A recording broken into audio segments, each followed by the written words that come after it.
ሰላም እንዴት ናችሁ? ይህ ምቹ ሚዲያ ነው። እኔ ደግሞ ፍሬ ህይወት ዮሐንስ ነኝ።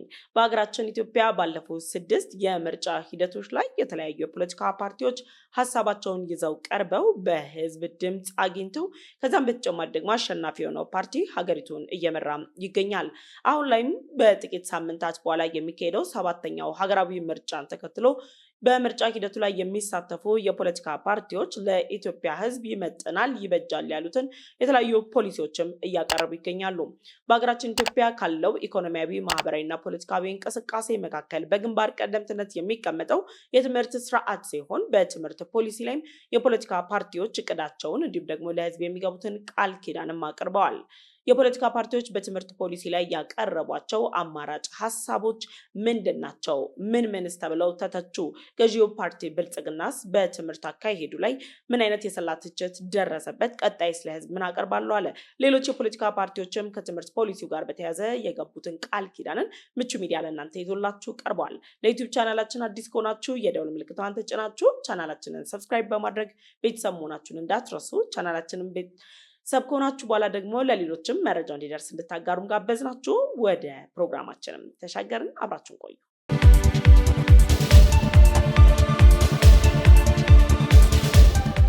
በሀገራችን ኢትዮጵያ ትውልድ በመቅረጽ እየተገነባች ያለችውን ሀገር የሚረከባት የነገውን ትውልድ በተጠና እንዲሁም ደግሞ እጅግ ዘመናዊ በሆነው በትምህርት ስርዓት ውስጥ ቀርጾ ለማስቀረት የሚያስችለው የትምህርት ፖሊሲን የማዘመን ሂደት ላይ የፖለቲካ ፓርቲዎች የተለያየ ሀሳባቸውን ሰጥተዋል።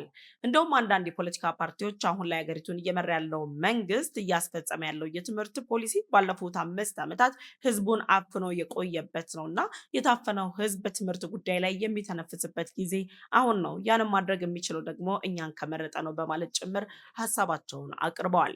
በትምህርት ፖሊሲ ላይ በተካሄደው የክርክር መድረክ ላይ የተማሪዎች የምዘና ጉዳይ፣ የትምህርት ጥራት፣ ከዛም ባለፈ ደግሞ የመምህራን ተጠቃሚነት እንዲሁም ደግሞ የትምህርት እኩል ተደራሽነትና ፍትሃዊ የመማር ማስተማር ሂደትም በስፋት ተነስቷል።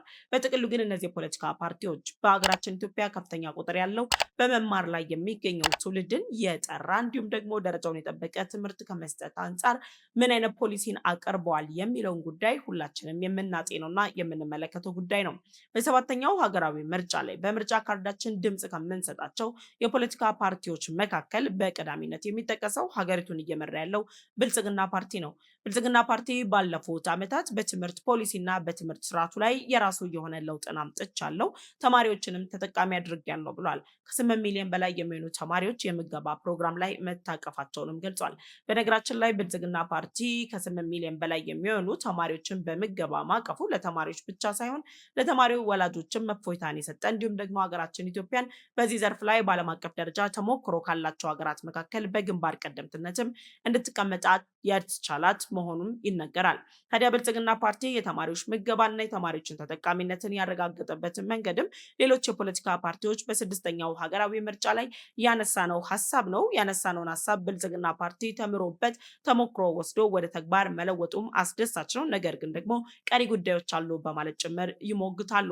በትምህርት ፖሊሲው ወይም ደግሞ በትምህርት ስርዓቱ ላይ አሁን ላይ በስፋት የሚነሳው እንደውም በኢትዮጵያ የፖለቲካ ታሪክ ላይ ከፍተኛ የሚባል ተሳትፎ ያላቸውና ባለፉት 50 ዓመታት በኢትዮጵያ ፖለቲካ ውስጥ እየተንቀሳቀሱ የሚገኙት ፕሮፌሰር ብርሃኑ ነጋ የሚያስተዳድሩት የትምህርት ሚኒስቴር ከምንጊዜውም በላይ በዚህ ትውልድ ላይ በስፋት እየተነገረለት እየተወራለት ይገኛል።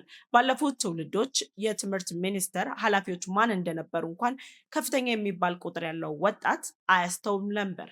አሁን ግን ባለው መረጃዎች እንደሚያሳየው ከሆነ ከአንደኛ ደረጃ ትምህርት ጀምሮ እስከ ላይ ያሉ ተማሪዎች የትምህርት ሚኒስቴር ኃላፊን ከማወቅም በተጨማሪ የፕሮፌሰር ብርሃኑ ነጋን የግል ታሪካቸውን፣ ሌሎች የሚያደርጓቸውን የመድረክ ላይ እንቅስቃሴዎችን ጭምር በማንሳት አስተያየቶችን ይሰጣሉ። ይህ ደግሞ በሀገራችን እያደገ የመጣውን የዲሞክራሲ ስርዓትን ይበልጥ የሚያጎላም አድርጎታል። ነገር ግን ፕሮፌሰር ብርሃኑ ነጋ ሲነሱ አብሮ የሚነሳው ጉዳይ የተማሪዎች የምዘና ጉዳይ ነው። ከፍተኛ ቁጥር ያላቸው ተማሪዎች በዚህ ምዘና ላይ እየወደቁ ወይም ደግሞ ማለፍ አለመቻላቸውም ይነገራል። ወላጆች ለዚህ ኃላፊነት መውሰድ ሲገባቸው ሌሎኞቹ ደግሞ መምህራንና የትምህርት ስርዓቱ ነው የሚሉ አልጠፉም። ታዲያ በዚህ የምዘና ስርዓት ላይ ብልጽግና ፓርቲ እያደረገ ባለው እንቅስቃሴ በዓለም አቀፍ ደረጃ ተማሪዎች የሚመዘኑት 50 በመቶ ወይም ደግሞ 50 ፕላስ በሚል ውጤት ሲሆን ይህንን እያስኬድኩ ነው የሚለው ብልጽግና ፓርቲ በሌሎች የተፎካካሪ ፓርቲዎችም ትችት ደርሶበታል። የምዘና ሂደቱ ፍትሐዊ ያልሆነና ወጣቶችን በመጣል ላይ ያተኮረ ወይም ደግሞ ትውልድ በትምህርት እንዳይገነባ ትምህርትን እንደ መሳሪያ እየተጠቀመበት ነው የሚገኘው የሚል የሰላ ትችትም ይሰነዝራሉ። አሁን ላይ ባለው የሀገራችን የፈተና መመዘኛ ሂደት ላይ ከፍተኛ ቁጥር ያላቸው ወጣቶች እየወደቁ ያሉበትን ሁኔታ ደግሞ ብልጽግና ፓርቲ የጠራ ትምህርት እንዲሁም ደግሞ ወጣቶች ራሳቸውን ከማብቃት አንጻር ተመልክተው ሙሉ ትኩረታቸውን በትምህርታቸው ላይ በማድረግ ራሳቸውን በትምህርት እንዲችሉ ራሳቸውን በስራ እንዲችሉ የተለያዩ ልምዶችን እንዲያካብቱ ዓለም አቀፍ ሕጉን በጠበቀ መልኩ እየሰራው ነው ሲል፣ ሌሎች ፖለቲካ ፓርቲዎች ደግሞ ዓለም አቀፍ ሕጉ በኢትዮጵያ አካሄድ ላይ የትምህርት ስርዓቱ የጠራ ባልሆነበት ያልተጠና የትምህርት ስርዓት ባለበት በዚህ ጊዜ ላይ የዓለም አቀፍ መስፈርቶችን አንስቶ በትውልድ ላይ ውርጅብኝ ማውረዱ ተገቢ አይደለም ብለው ይሞግታሉ። እርሶስ ምን ይላሉ? ባለፉት ጊዜያት የ12ኛ ክፍል ማለፊያ ውጤት፣ የ8ኛ ክፍል ማለፊያ ውጤቶች፣ ሌሎችም በሀገራችን የትምህርት ስርዓት ላይ አዳዲስ ሆነው የመጡ መመዘኛዎች ጠንካራ ተማሪውንና እንዲሁም ደግሞ ለትምህርት ትኩረት ያልሰጠውን ለይተው ያወጡ፣ ወላጆች ደግሞ በልጆቻቸው ላይ ትኩረት እንዲያደርጉና የተማረ ዜጋን ከመፍጠር አንጻር መንግስት የራሱን የሆነ ሚና እየተጫወተ ነው የሚያስብል አይነት እንቅስቃሴዎች ቢሆንም የፖለቲካ ፓርቲዎች ግን አልተዋጠልንም ብለዋል።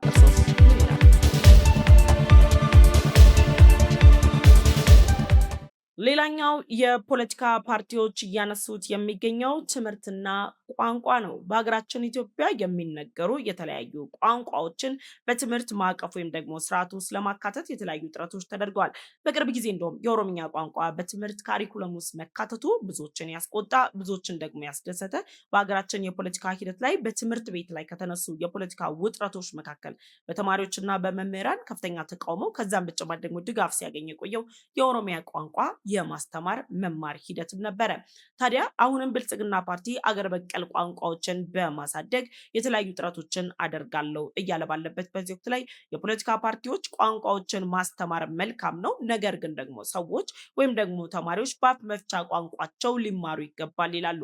ትብብር ለኢትዮጵያ አይነት የፖለቲካ ፓርቲ ደግሞ እስከ 9ኛ ክፍል እስከሚደርስ ድረስ የትኛውም ተማሪ በአፍ መፍቻ ቋንቋው ሊማር ይገባል፣ በእንግሊዝኛ አጠቃላይ ትምህርቶቹ ሊሆኑ የሚገቡት ከ9ኛ ክፍል ጀምሮ ነው የሚልም አሰራርን አስቀምጧል። በጣም አስገራሚ ነገር ትብብር ለኢትዮጵያ አሁን ላይ በሚያነሳው ሀሳብ ሙሉ ለሙሉ ብልጽግና ፓርቲ እያቀረበ ያለውን የትምህርት ፖሊሲን አልቀበለውም ብለዋል። የትምህርት ፖሊሲው ከዓለም አቀፍ ሕጉ ከዓለም አቀፍ ደረጃው እንዲሁም ደግሞ ጥራትን የጠበቀ አይደለም፣ ስለዚህ አንቀበለውም፣ አዲስ የትምህርት ፖሊሲን ይዘን እንቀርባለን በማለት ጭምር ከ9ኛ ክፍል ጀምሮ በእንግሊዝኛ ቋንቋ ተማሪዎች እንዲማሩ ከዛ ባነሰው ጊዜ ላይ ግን ተማሪዎች በአፍ መፍቻ ቋንቋቸው እንዲማሩ እናደርጋለን ብለዋል።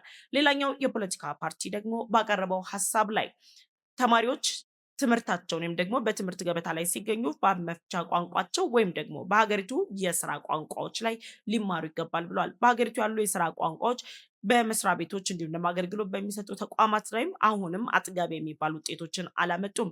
ነገር ግን ይህ ፓርቲ ይዞት የመጣው እቅድ እንደሚለው ከሆነ በሀገሪቱ ባለ የትምህርት አካሄድ ላይ ሁሉም የስራ ቋንቋዎችን በመጠቀም ትምህርት እንዲሰጥ እናደርጋለን ብለዋል። ባህልና ቋንቋን አሳድጎ የትምህርት ማዕቀፉን ማስቀጠል በሚል ደረጃም ያቀርባል።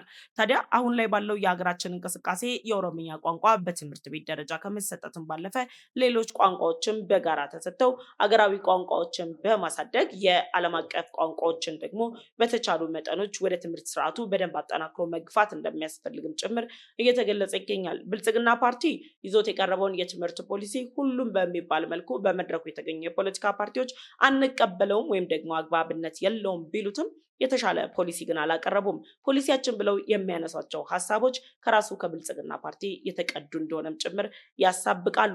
ይህ ማለት ግን የተጠና ፖሊሲ የላችሁም ማለት የራሳችሁን እቅድ አላመጣችሁም ሳይሆን የትምህርት ፖሊሲያችሁ ሙሉ ለሙሉ ከብልጽግና ጋር ተመሳሳይ የሆነ ነገር ግን ደግሞ በራሳቸው አማርኛ አለያይተነዋል ያላችሁትም እንደሆነም ደግሞ ብዙዎቻችን ለመገንዘብ ችለናል። ማኒፌስቶአችሁን በደንብና በጥልቀት ስናየውና ስንገነዘበው የትምህርት ፖሊሲያችሁ አሁን ላይ ብልጽግና እያስቀጠለው ካለው አንጻር አንጻር ጋር ትችትን ከመሰንዘር ባለፈ የተጠና ነገር እንደሌለውም የሚያመሳክሩ ነገሮችን ለመታዘብ ችለናል።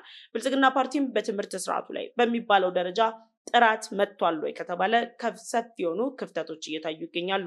የትምህርት ጥራት የትምህርት ደረጃውን የጠበቀ ወይም ደግሞ ትውልዱ በትምህርት ታንጾ ከመውጣት አንጻር ጅምር ስራዎች አሉ ተብሎ ሊወሰድ ወይም ደግሞ ሊታመን ይችላል እንጂ የትምህርት ፖሊሲያችን የጠራ ነው ተብሎ በተጠናቋል ወይም ደግሞ ጨርሰናል ተብሎ እጅ ተጣጥፎ የሚቀመጥበት ሰዓት አይደለም። አሁንም ህዝብ ድምፅ ሊሰጣችሁ የሚችለው ለትውልድ የሚበጀውን የትምህርት ፖሊሲ ይዛችሁ ስትቀርቡ ነው። ፈተናዎችን መፈተን ወይም ደግሞ ፈተናዎችን ማብዛት የትምህርት ጥራትን ለመለካት የሚያስችል ሳይሆን የትምህርት ጥራትን ለማረጋገጥ አንደኛው መስፈርት ሊሆን እንደሚችል ጭምር ሊታሰብበት ይገባል። የፈተና ማለፊያዎች ተማሪዎችን ይመዝናሉ። ነገር ግን ደግሞ ተማሪዎች የሚመዘኑት ባልተጠና የትምህርት ስርዓት፣ በጠንካራ መሰረት ላይ ባልተገነባ የትምህርት ስርዓት ነው ተብሎም አስተያየቶች ይሰጣሉ። የትምህርት ስርዓታችንን መገንባትና የትምህርት ስርዓታችንን አጠናክሮ በመፈተሽ ተማሪዎችን መመዘን ውጤት ያመጣል። አሁን ባለው ሁኔታ ላይ ግን ዓለም አቀፉ ማህበረሰብ በሀገር ውስጥ ያሉ ፖለቲከኞች እንዲሁም ደግሞ ሌሎች የሚዲያ አካላት ጭምር እየገለጹት ባለው ሁኔታ የሀገራችን የትምህርት ስርዓት ገና ተጀመረ እንጂ አልተጠናቀቀም። ብዙ ሊሰራበት የሚገባው ጉዳይ ነው። የትምህርት ስርዓቱ ባልጠራበትና ባልተጠናከረበት ሁኔታ ላይ መመዘኛዎችን ማብዛቱና የትምህርት ጥራትን አረጋግጫለሁ ማለቱ ብልጽግና ፓርቲ ራሱን እንዲፈትሽ የሚያስገድድ ነጥብም ነው።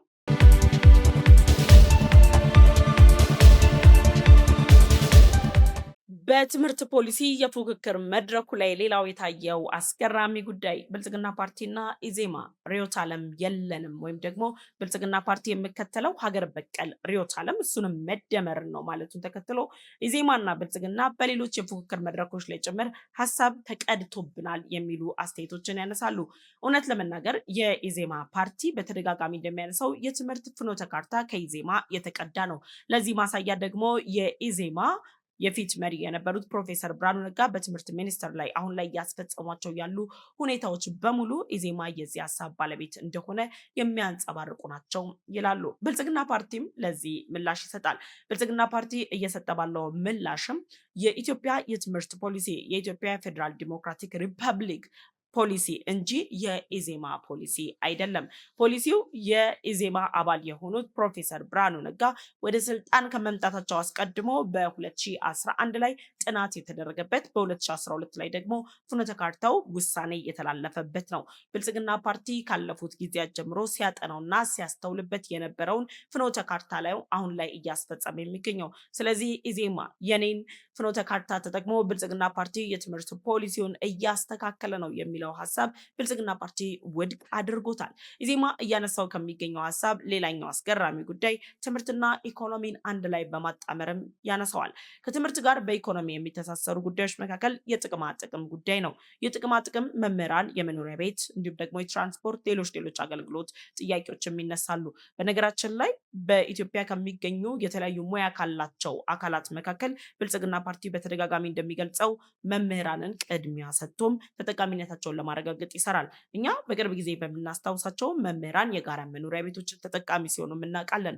ታዲያ አሁን ላይ ያለው ግን አጥጋቢ አይደለም። ለመምህራን ተጨማሪ የመኖሪያ ቤት ጥያቄያቸውን የሚፈታ ጥቅማ ጥቅሞቻቸውን የሚያስከብር አይነት አሰራር ሊዘረጋ ይገባል ይላል ኢዜማ። ብትመርጡኝ የመምህራንን መብት አስከብራለሁ፣ ጥቅማ ጥቅማችንም አዘጋጃለሁ ይላል። ብልጽግና ፓርቲም እየሰራውበት ነው፣ በቀጣይም ደግሞ አጠናክሬ እሰራለሁ ይላል። ሌሎች የፖለቲካ ፓርቲዎችም የመምህራንን ጥቅማ ጥቅም እጅግ ትኩረት ሰጥተውት ያነሱታል። መምህራን ለሀገር ዋልታ፣ ለሀገር መሰረት ናቸው። በሀገራችን የሚገኙ ትልልቅ የሚባሉ ቦታዎች ችግሮችን የሚቀርፉ አካላትን የሚያፈሩት እነዚህ መምህራን ናቸውና የመምህራን የጤና ባለሙያዎች ተጠቃሚነት ወይም ደግሞ የመኖሪያ ቤትና ሌሎች ጥያቄዎችም በአግባቡ ሊፈቱ እንደሚገባም ደግሞ የሁላችንም ጥያቄ ነው። የመምህራንን የኢኮኖሚ ጥያቄ ግን እንደ ምርጫ ካርድ መጠቀሚያ አድርጋችሁ የምታነሱ የፖለቲካ ፓርቲዎች በምን መንገድ እናስጠቀማቸዋለን ብላችሁ አጤናችሁት ከሆነ በኢኮኖሚ አማራጮቻቸው ላይ የምታቀርቧቸው ሀሳቦች አይደለም የመምህራንን የቤት ጥያቄ ሊፈታ ይቅርና ከፍተኛ የሚባል የኢኮኖሚ ችግር ውስጥ ሊከተን የሚችል ነው። ስለዚህ ለመምህራን ጥቅማ ጥቅም እንዲሁም ደግሞ ከትምህርት ፖሊሲ ጋር ተያይዘው የሚነሱ ባጀቶች ጋር እየተነሱ ያሉ ጉዳዮች ላይ በደንብ ልብ ተብለው ሊጤኑና ትኩረት ሊሰጣቸው የሚገባ መሆናቸውን ልናስተውልም ችለናል። የትምህርት ፖሊሲው እንግዲህ አሁን ላይ ባለው ሁኔታ ብልጽግና ፓርቲ ሰርቼ አጠናቀቅ ያለው ባይልም መሻሻሎች መጥተዋል። ነገር ግን ደግሞ በትምህርት ቤት የምናያቸው የተማሪዎች የዲሲፕሊን ሁኔታ፣ የመምህራን ሁኔታ፣ ሌሎች ደግሞ የትምህርቱ ማህበረሰብ ላይ የሚታዩ ሰፊ ውስንነቶች የሚፈቱት በገዢው መንግስት ብቻ ሳይሆን በመላው የኢትዮጵያ ሕዝብ ትብብርም ነው። ለዚህም ነው አሁን በሰባተኛው ሀገራዊ ምርጫ ላይ ካርዳችንን ተጠቅመን ድምጻችንን ሰጥተን ለትምህርት ፖሊሲው ይበጃል የምንለውን የፖለቲካ ፓርቲም የምንመርጠው።